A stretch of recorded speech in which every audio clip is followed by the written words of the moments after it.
Hello, hello, and welcome to another edition of Grown Folks Business on a Thursday evening.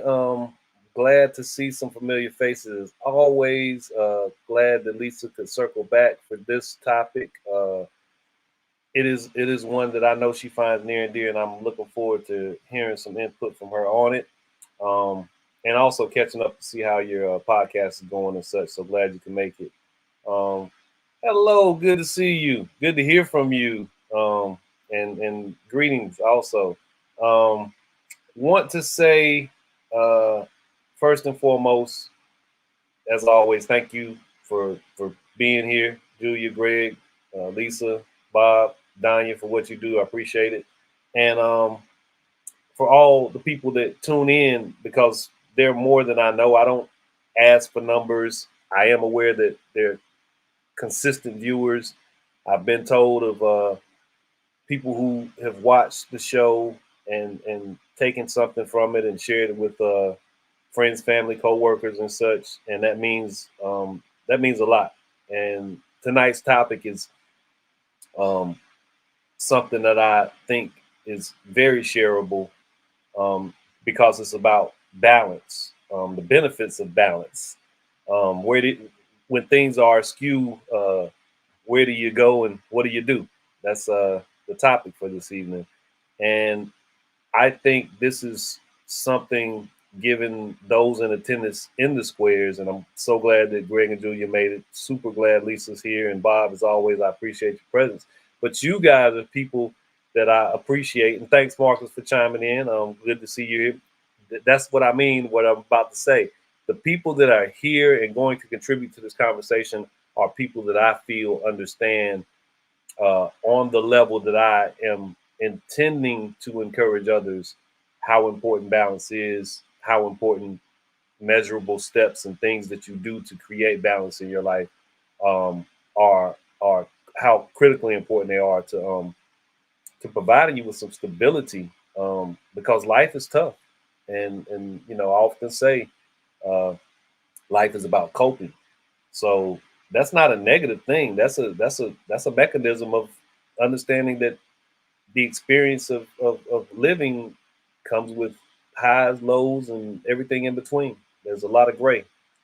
Um, so the benefits of balance when things are askew, where do you go? What do you do?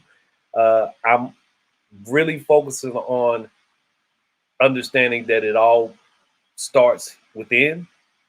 First, understanding what balance is, and then figuring out your approaches to finding it. Um, and that's what we're going to discuss. So I have a clip I'm going to play that I thought and think speaks about this in the way that I'm intending to, and it just places so much on what takes place inside of us first. That's where everything begins inside. So I didn't want to make this a work-life balance thing or a parent life balance thing or anything that had to do with something outside of ourselves first. So this all begins as a process from within, and the clip I'm going to play speaks about it from that standpoint.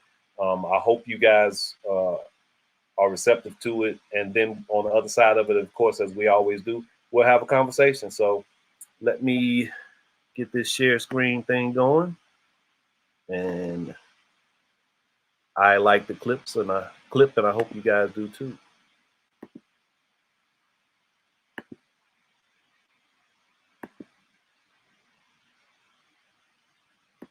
Almost 90% of the humanity is always doing it wrong. This human mechanism, which is the most sophisticated instrument on the planet, if you do not pay enough attention to it, if it turns against you, there is nothing here in the world which can save you because nothing is more sophisticated than this one.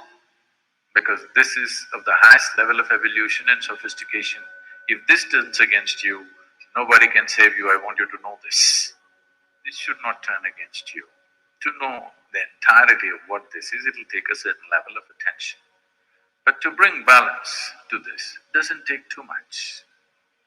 It is just that you're doing a few fundamental things absolutely wrong. That's all. To know the entirety of what this is, That's a whole lot of attention, time, education, assistance, guidance, so many things are involved. But to bring a reasonable sense of balance into you, it doesn't take much. You're doing a few things basically wrong with life.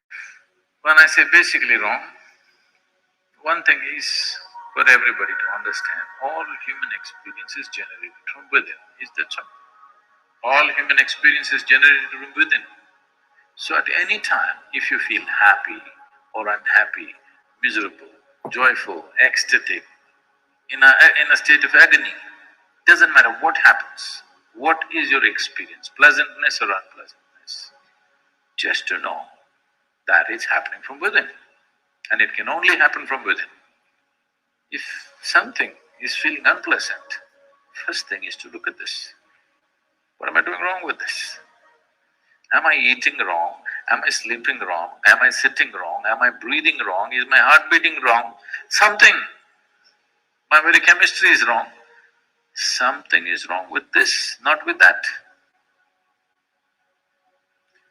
So the moment you think by kicking the wall you can fix this one, then you made a fundamental mistake. The harder you try, the further away from it you go. The first thing is to bring balance. Once there is balance, then you can build a tower on top of this. If there is no balance, whatever you build will only lead to more trouble. The more basic you are, the better it is. So this is what a whole lot of humanity is seeking, somehow to remain basic. Because if you build something, it feels terrible when there is no fundamental balance. Anything standing up without balance is a big problem. So the best thing is to lie down, stay close to the ground. If you grow tall, it'll be a problem, so remain at the minimum. A whole lot of humanity have reduced themselves to a minimal possible thing in their life. If I don't get into trouble, that's good enough. A whole lot of humanity. This is a serious waste of evolutionary work.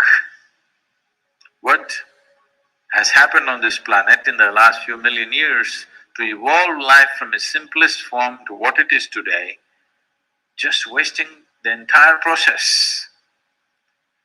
And Mother Earth is not going to let you get away with it. You will pay the price. If you try to make life go backwards, it will make sure you pay the price. So instead of trying to do this, that, so many things, first thing is to do something to bring balance. First step is just this, that everything that I generate from within me in the form of experience, sensations, painful, pleasant, wonderful, horrible, whatever I go through is essentially generated from within me and nobody else but me.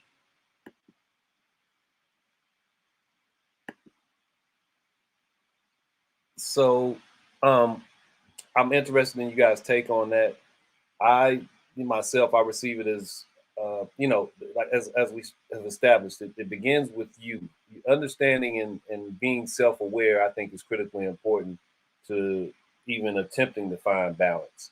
Um, but something that's critical in what he was communicating is understanding that being here requires something of you in order to attain and maintain that balance. It's not just about getting by. And as he was speaking of minimizing your existence and your responsibilities and just being safe, um, something is required of us um, if we desire to achieve some level of balance in our existence.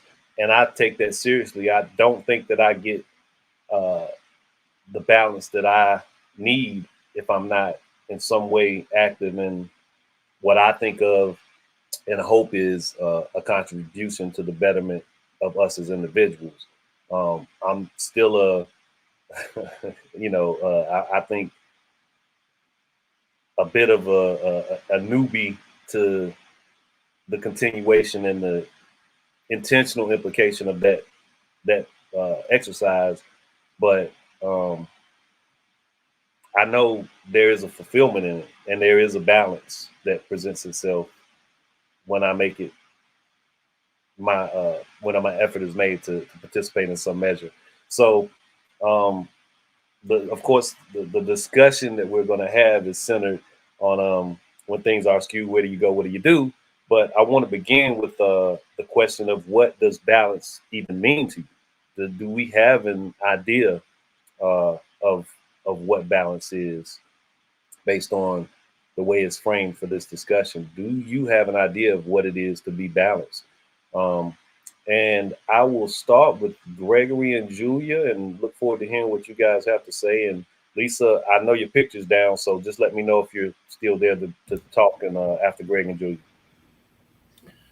I really appreciate, Felton, you're using the Eastern philosophies to launch this idea of balance. I also would like to commend you for choosing this subject. I don't know if there's a more appropriate subject that we can spend many sessions with than balance. We could go on and meet next week and the week after and continue this discussion. It's that important, it's that critical, and that human. Um, Julie and I have been exposed to Eastern philosophies for many, many years, and so we're familiar with some of that. But it even is so appropriate for the Western philosophies as well. How about golf? How about anything like where we expose the human body to an idea that we want to send this ball over yonder, 300-400 yards, and to do it with this body flowing and in balance with all the forces. Quite a beautiful thought. And so the analogy and the application is real. It's physical, it's emotional, and it's mental. There's applications for balance in all of those. And that's why I say we could take this for weeks on forward. And I commend you, Felton, for touching on balance today. There's one story I'm going to end before turning this over to Julia.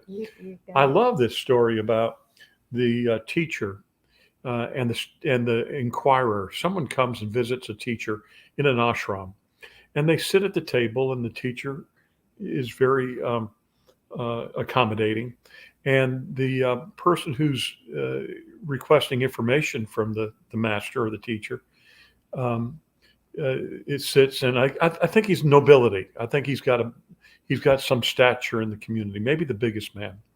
And he asked the master, "How can you help me, master? I'm searching." And so the master sits down and said, "Let me pour you some tea." And so the master begins to pour tea, and the master pours into the man's teacup until it is overflowing. It's flowing over the cup and over the saucer and onto the table. And the man says, "Whoa, whoa, whoa, master, you're filling the cup beyond its capacity." And the master said, "Well, so are you. You need to be empty first before you can receive the wisdom."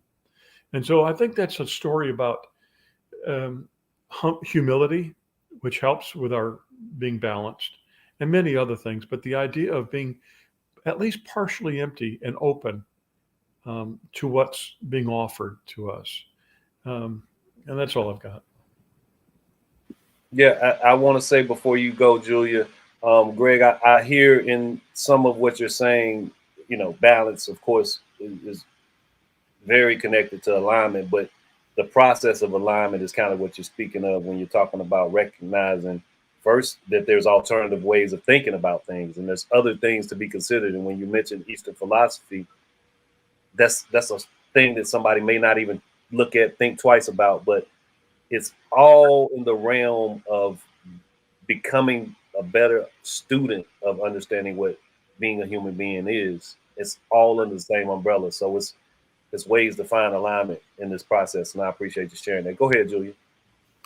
I agree with everything that Gregory said. And just what he said, it comes from within. We can't look outside of ourselves to find balance. And balance is different for everybody. I remember when we first started catering, and it was it was an all volunteer catering company, and all the profits went to charity. And I was spending more time, 50, 60 hours a week. And my mother would say, Julia, you need to find some balance. But for me, that was balance. I was perfectly content. We were serving others, was on purpose. So we can't let others and outside forces decide for us what balance is. Yeah, self-care is probably what your mother was concerned with, right? But she didn't connect the dot of how much that was a part of your self-care. And I concur with that idea. Today was a long day for me, but I can't trade any aspect of it because it's a part of my balance. It just is, and I'm behind on other things, and I'll be up for a while taking care of them, but I wouldn't trade it. That's what levels me out, and helps me get that balance. Lisa, are you able to chime in, or is something going on? Um, Okay, good. yeah, give me. I'm listening, but give Okay. me 1 second to be able to focus because I'm taking it in what everybody's saying too. All right, so I'm going to go to Bob, and then when you turn your camera on, I'll know you're ready. If you don't turn your camera on, I'll keep talking because I can always talk. Bob, what's the ideas that you want to share in terms of what balance means to you for this part of the conversation? Yeah. This is one of those very large topics, as Gregory referenced, and it's one that I think it's different. It's a different topic for everybody that would be asked to talk about it. And when I think about Eastern versus Western philosophies, I think about Eastern philosophies being more oriented about living, and Western philosophies being more oriented around achieving or doing or activity and whatnot. And if we live in the West, it's sometimes really hard to let go of those obligations or those senses of obligation to achievement or of doing and whatnot. But a key question for me in all of this is what throws you off balance, because that's key to thinking about the matter of what do you do if you are off balance? I mean, where does the off balance come from to begin with? And so how do you resolve that? And the off balance can come from external forces or internal discomfort. And when it comes from external, I think we particularly think of it's an external solution. When it comes from internal, we're more perplexed about it. Perhaps we might think it's internal, we might think it's external. But all of those things, I think, take us to a place of stress or anxiety. And for me, when I think about the matter of balance, I think of how do you resolve feelings of anxiety or stress or distress? What do you do about that? That's what I think about when you ask the question about balance. And for me, it starts with remembering what is essential. And it starts with remembering thinking about what's at risk. And if you think about what's at risk and you think about what's essential, I think oftentimes you realize that nothing essential is at risk. So there's really not a reason to feel that stress or sense that anxiety and so forth, because if nothing is at risk, if nothing essential is at risk, everything else you can survive. And so if you realize that, and so I think for me, a lot of it is turning off the noise. Go, okay, time out, turn off the noise. That means phones, TV, turn off everything. And so that you're not intruded upon. And if it's a nice day, go outside. sit down and just sit and listen. A lot of meditation practices involve activities or actions or breathing or whatnot that are around centering yourself and centering your thoughts into the present. For me, that's really just eliminating the noise and doing what you need to do such that you actually can hear and whatnot. And if you do those things, it seems to me, at least for me, I'll say it this way, at least for me, a lot of that stuff that seems to be stressful falls away, and you see a path forward that makes sense to resolve whatever it is that might be throwing you off kilter. And it may be something that you just have to go, okay, I've just got to walk through this fire. Or it may be, oh, I can put out the fire this way. Or it might be, I think, again, for me, it's a matter of turn off the noise, listen, realize that essential things of worth are not at risk. They are never at risk. And so if they aren't at risk, then yeah. So a lot of what I am completely in agreement with and hearing is back to this idea that we started with of self-awareness, which will be part of my next question. And again, Lisa, whenever you put your video back on, I know you're in a safe area and you can chime in. But Bob, that values and that moral compass plays a significant role, I think, in some of the ways that you handle these things. And as you just mentioned, whatever may throw you askew, off kilter, you can probably begin the process of rebalancing based on how critical it truly is. How much value does it really hold to knock you off your square, so to speak? Certainly in the Western culture, there are so many things that we feel like put us at significant risk or that are threatening or whatnot that simply aren't. And I remember, and I cut these articles out. There were years ago, I might have been 18 years old. I might have been 19 or 20. Read an article about a Wall Street guy that jumped out a window in Manhattan. And I read about why he jumped out the window. And it was financial stress. I'm like, okay, that's a lesson. Why would you jump out a window because of financial stress? I mean, because is your money that important, or is your loss of money that? Do you lose yourself if you lose your money? You jump out the window, you have lost yourself. Another thing I read that I cut out was a woman who left her young children and her husband to find herself. Okay. She wanted to find herself as a person, so she left her husband and her children. And what does that say? And personality affects how people take in drama or don't take in drama or add drama or are oriented around drama and emotional volatility to their lives and whatnot, which affects the question that you posed tonight. And I don't know where all that comes from, and I don't pretend to know where all that comes from.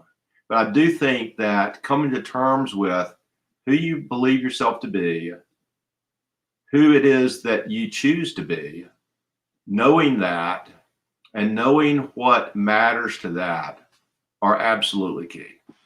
Yeah, that old acknowledgement that I think is biblical. I'm certain it's biblical. In all things, know thyself.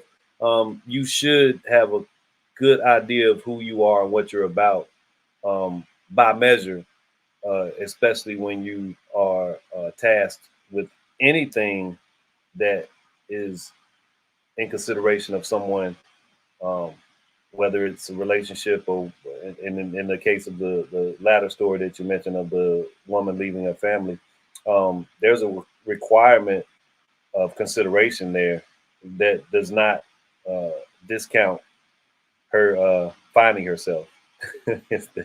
there's something amiss when you just toss your hands up and say, I'm not beholden to anything else. Lisa, I'm glad you got here for this moment because I want you to, one, go back and speak about what balance means to you, and you can begin the part of the conversation that incorporates how self-aware are you, and you can minimize or maximize that part of the conversation. But on top of speaking about what balance means to you, how self-aware are you? Man, thanks. I'm glad I got an opportunity also, because this was a subject that I did not want to miss, because it is definitely part of my growth process. As you are aware, Felton, and as I've mentioned before, trying to move from a traumatic existence, not understanding what balance means. So being in a constant state of giving too much in other places that are outside of what your priority is for life because you're confused.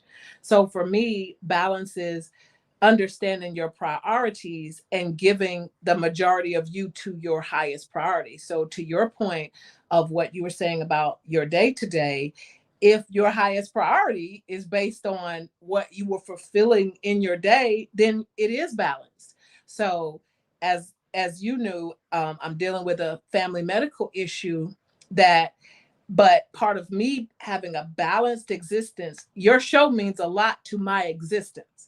I get fed from Bob, I get fed from Greg and Julie. And this experience, it gets me to thinking, and it also helps me contribute to my society, because I hear things that sparks other things that in turn gives conversation or makes me even research things. So I have a family situation and I care about it, and it's a part of me. But this particular show, it fuels my priority for my purpose. So although, I had to, yes, so I had to finagle a thing or two, but I wouldn't have known this a few years ago.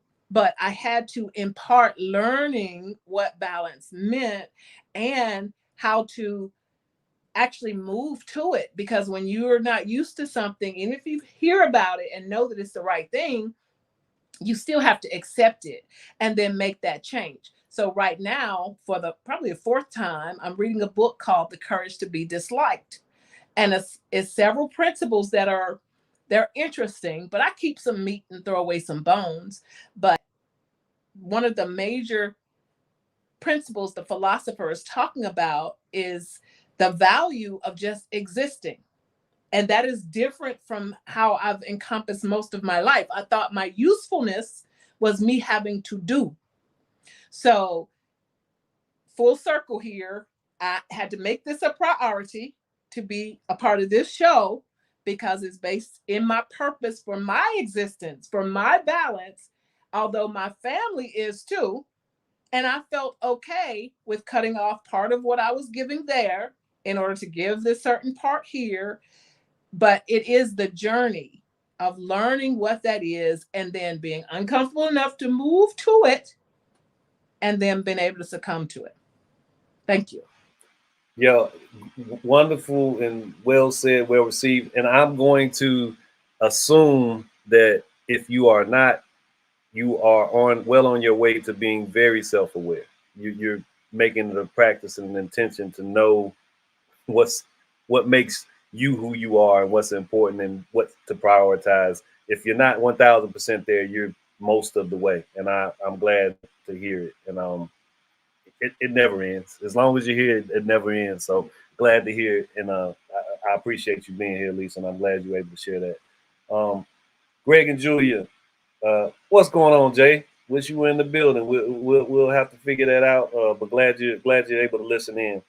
Greg and Julia, how self-aware are you as individuals? And like I said, it's a minimal or maximum conversation, but it connects to this broader idea of balance. So how self-aware are you guys? I think more self-aware than we used to be. Like Lisa said, it's a journey. Thinking about Bob's articles that he clipped, one thing that I keep reminding myself, what do I identify with? You know, like the Wall Street banker identified himself with being a financial mogul. So another thing that helps me, brings me back to awareness is, why am I really here? What is my purpose here? So, and again, as Bob said, the Eastern and Western, being and doing. Are we so busy that we're not aware? Whereas being, being aware, being present, deep listening, those all help quieting. That's a goal for me, Bob, because I like stimulation. I like listening to all these podcasts, and I'm always like listening to the, what's happening. And but quieting, I think, is really important for more self-awareness. I heard once that the soul can't hear us.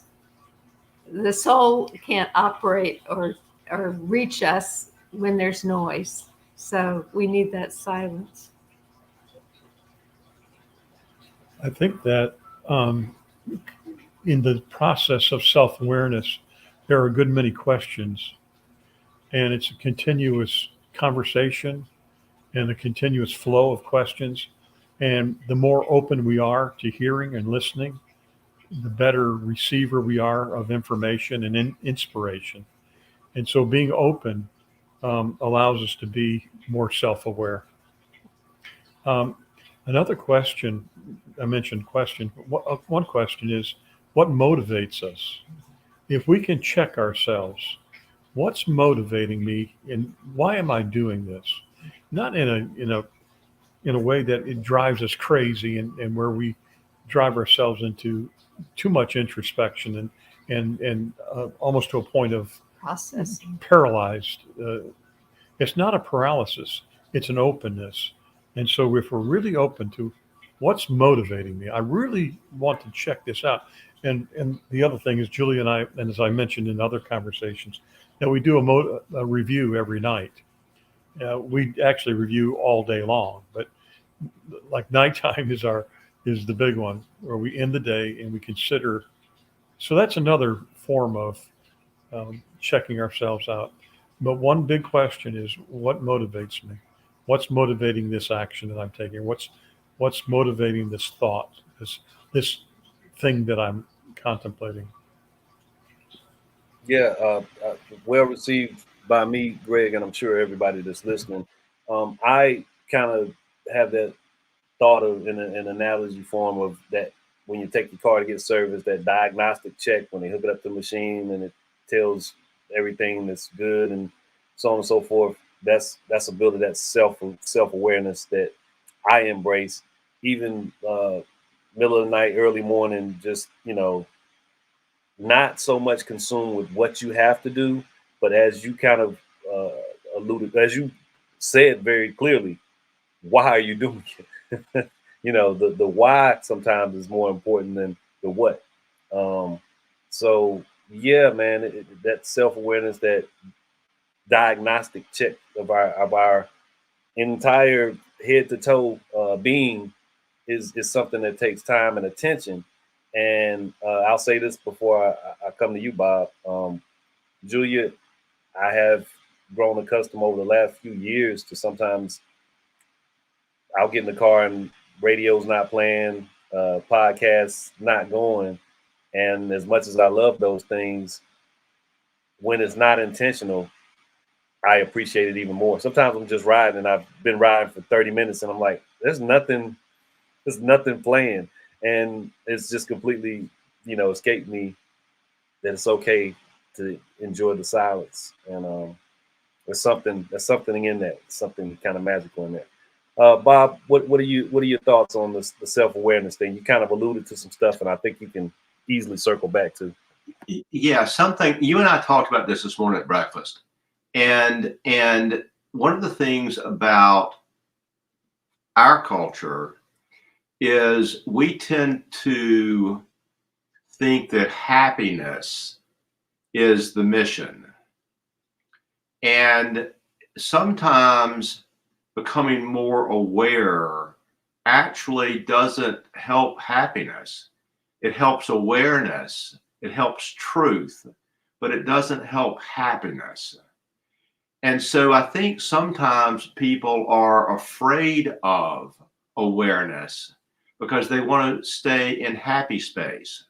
And awareness means you have to accept things that might be troubling or might be frustrating or might be irritating. If you look at life a little bit differently than around happiness, then, like we talked about this morning, awareness is like, okay, I see this differently now. I see this for what it is. Okay, that invokes feelings of unfairness, feelings of inequity, feelings of, and I'm not saying not self-directed feelings of inequity, but feelings of inequity relative to the world in which we occupy, and yet it's if we are the beneficiaries of something that's helpful to us,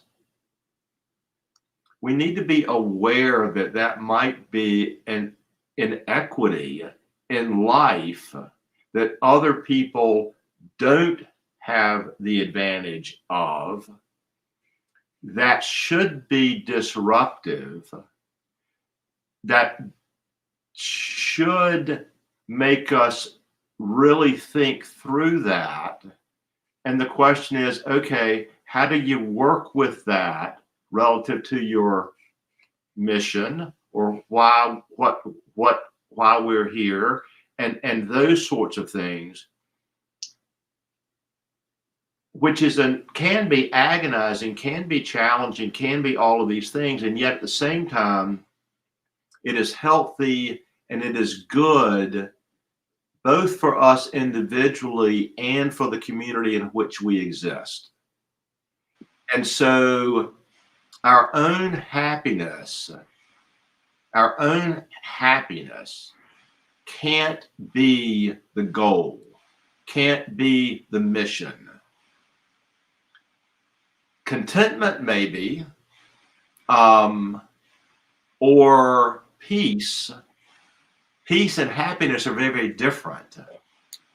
You can be at peace while being unhappy. I don't know how we actually can look at the world and then sit in happiness. We can look at the world and sit with some sense of peace with ourselves relative to how we are interfacing with the world or interacting with the world. But that's not a place of happiness. That's a place of, okay, I'm doing my best. And so doing my best, the best I can figure out, can and should give me a sense of peace. It doesn't necessarily give me a sense of happiness. I think that's really, really important to the matter of awareness. I completely agree, and to kind of further unpack that conversation, the conversation prior to breakfast is an important highlight, and not to go down the rabbit hole of trying to give complete context, but what Bob is sharing is kind of based on the conversation that was taking place with some other people. That's a point of balance for me is the exchange of ideas. And at one point, we were having a conversation that required a reception of a different vantage point, and that became a part of the conversation because somebody was sharing a perspective from a vantage point that I could not readily connect to, but the sharing of that from that vantage point, I was there for it, and it resonated. And that is the why it mattered. The why it mattered thing was the key to that. Yeah.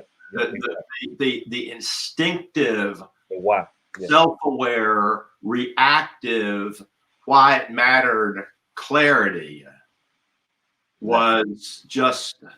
Yeah, that's the point. Back to completely circle back to what Gregory was mentioning in terms of the why aspect of anything that we're considering in terms of life and the endeavors we make in it.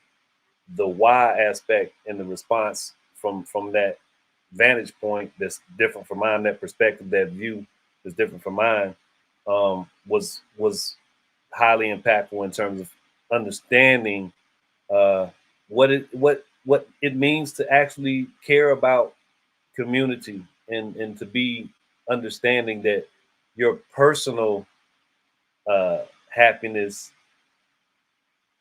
it can never exist in the way that you would be in the way that it would be most beneficial without there being a sharing in some capacity and a consideration for those around you.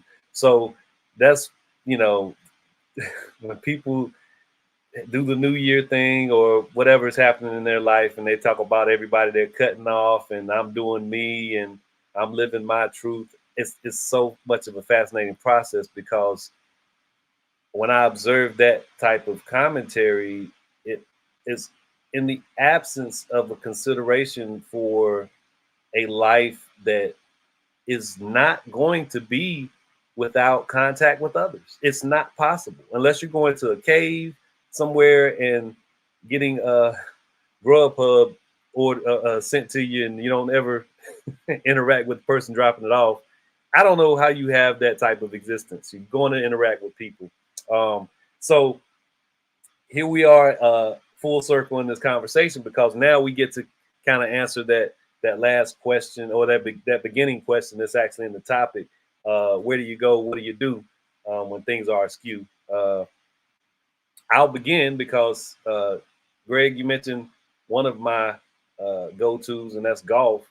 And the way that you discussed it in terms of when you get that balance and alignment to hit that shot that feels like you did not do anything and you watch the ball go wherever it's supposed to go. And I actually have 2 hole-in-ones, and I can tell you that there's no sensation different than actually seeing a ball go in from 140, and I think the other one was like 195 yards away. there's something that lined up. There's some type of improbable balance that occurred in that moment. So yeah, but overall, when my father passed, I became more vested in the game of golf because it provided a level of escape, and at some point became a level of balance that was provided by going outside, getting some fresh air, chasing that ball around the course, and then making good friends, having some camaraderie out there on the course. It is that big of a deal to me, and what I am able to attain as far as balance, that's considered balance in my existence. And that's one of quite a few. Reading, dialogue, this being in these squares with you people and having a great back and forth exchange of ideas, as I mentioned earlier, that provides me with so much balance. So I can go on, but I want to hear from you guys before we run out of time. So where do you go? What do you do? How do you get your balance? Lisa, where do you go? What do you do? Oh man, thank you. I am maintaining my balance by what I take in and what I give out. So I am being very purposeful with what I allow to come in, whether it's through my nutrition, whether it's through my vision or my hearing. And then I'm making sure that I'm also putting it back out. As I've said before, that my children have chided me on, no, it's not fair for you not to share, because you can be helping someone else. So that level of balance, that all of that yuck was not for naught. So all of these things that I'm taking in to be better with those experiences, I share them. So as you mentioned, the podcast, some of it gets yucky, right? But then on the other side, to balance out that yuck, to say, oh, but if I could do it, right, and it didn't look like I would have done it or should have done it, oh, you can too. So I stay balanced with trying to keep the positivity in. And I have my routines that I don't allow others to break. So if I want to, move from them a little bit. So every morning when I wake up, I'm doing my meditation, I'm reading my Bible, I'm reading my poetry, things like that, succinctly, so that I know I'm prepared for what goes out. Now, I'm not all rigid that if something needs to change, but the balance part comes with putting something in and putting something out, that energy into the world. So to Bob's point, that it's not all about me.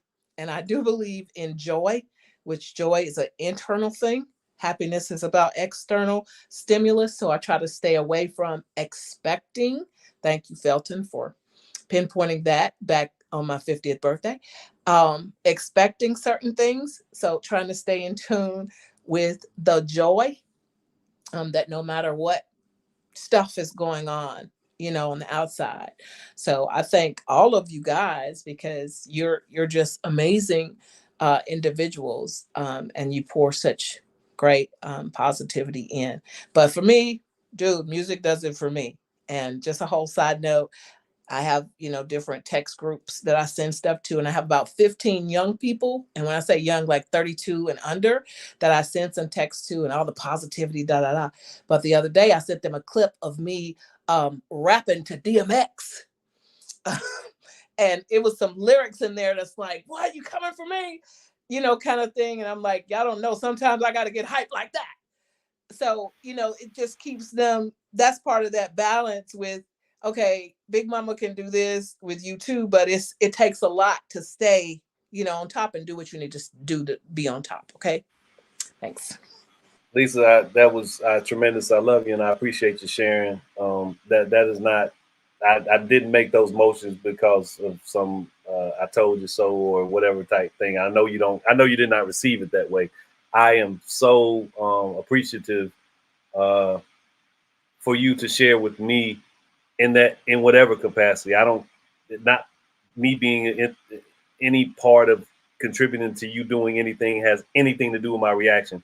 I love that you recognize certain things that are necessary to recognize to tolerate this beautiful thing called life. I appreciate that. I really do. That means the world. I wanted to share before I moved on really quickly. Marcus, who did join in, I don't know if he's still watching, but he had responded via text when I sent him the link. And he said, finding the perfect balance of life is very important. Balancing life's responsibilities and hobbies. Find peace doing things that brighten and change negative outlooks. I love the last sentence of that more than anything, because again, life is tough. Things are never going to be all roses and unicorns and Skittles, but you have to understand that you can change that focus. You can make a little adjustment and find a silver linings, the easy low hanging reference. You can find it though. Just give it a beat. Don't just cash out. Don't be the Wall Street banker guy. Take a moment. Recalibrate. Greg and Julia, where do you go? What do you do before we get out of here? And Bob, I'll wrap it up with you. Where do you go? What do you do? Felton, building on what you just said, We've got a plaque here attached to a tree at the Sugar Valley Airport that says a perfect landing is a constant series of adjustments.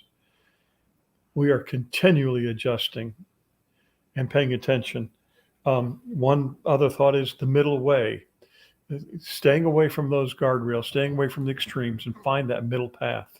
And Lisa, being with you and being with Julia and being with Bob and being with Felton is choosing the middle way. We're staying away from the extremes. We're going and staying with the positive.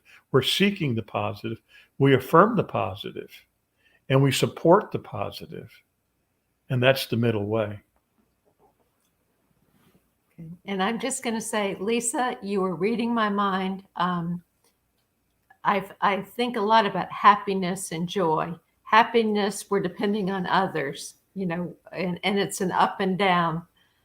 Joy comes from within. And I see joy in you. And it's like Bob said, a sense of knowing, a sense of peace. And I'm just so glad to be here. This is a great conversation. Love you.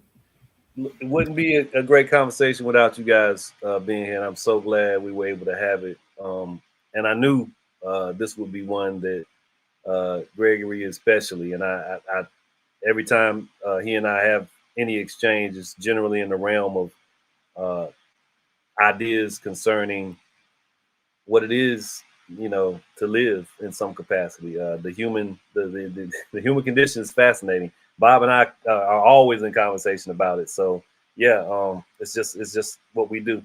Don, Don, when are you getting back on here? It'd be nice to see you. Glad you're well and glad to hear from you. We have to get you back in the squares. Bob, take us out of here. What are your final thoughts for one thing? And yeah, where do you go? What do you do? Well, two things that I want to react to what Lisa said. You know, for some people, routine is important. For some people, it's just rhythm. And rhythm and routine are slightly different, but they've got a lot of stuff in common. And if you can maintain your rhythm, you can keep a balance. If you can maintain your structure, you can keep a balance. Different personalities need different things, but when you when the rhythm or the routine gets slammed up against a dam, that's when you've got an issue that you gotta figure out what you do. Another thing, that the comment about joy, I completely agree with that. And to people that y'all that know me know that I tend to sometimes use binary terms like givers and takers. Joy is a giving term. You have joy and you share that. That's a giving out term. Happiness is what I've gotten. And so joy is shared. Joy is experienced by others. Joy, it exudes from you in a way. And so to pursue peace and joy, I think has a lot more gratification and blessing with it than seeking happiness, because it's sharing, it's giving, it's not just taking. And so to the question of where do I go? Again, cut off the noise, retreat to what's essential, take peace in that, and then move forward. Totally agreed. One of my other carve outs is long walks. Julia, did you want to add something? Yes, sir. Yes, sir. You and me both. Yes. When Bob was doing that, there's two things that came to mind. You know, we take in, we read, we eat, we watch TV, we take in, reversing the flow. And Bob was even doing this with his hands. That's joy. And joy is of the soul. Happiness is of the little ego or our personality. And that's all I wanted to say. But Bob and Lisa nailed it. Yeah, I'll say in closing, earlier today, I facilitated a conversation that included one of my professors, a mentor, a good friend. I consider him Dr. Mark Elliott. He's been in the squares here before. He's been on Grown Folks Business before, and that space where we discussed the Confederate monuments, America's troubled history with race and memorials to the Confederacy and all of these things with 13 people. Bob was present, but that is a part of my balance as well.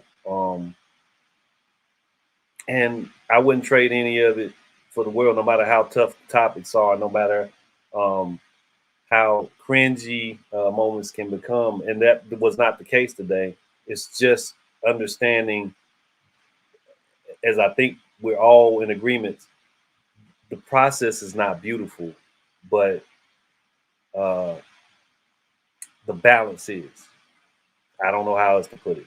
The process requires something that is not necessarily pretty, but the balance that it gives you is I don't know if there's anything more beautiful in the world. Thank you all, as always. I so appreciate you guys. Don says, yes, I agree. I have to get a working computer. I miss you guys. We miss you too, Don. Everyone take care. Have a wonderful night. Stay safe and warm, and greatly appreciate you all. Thank you so much. Thank you, everybody. All right. Y'all take care.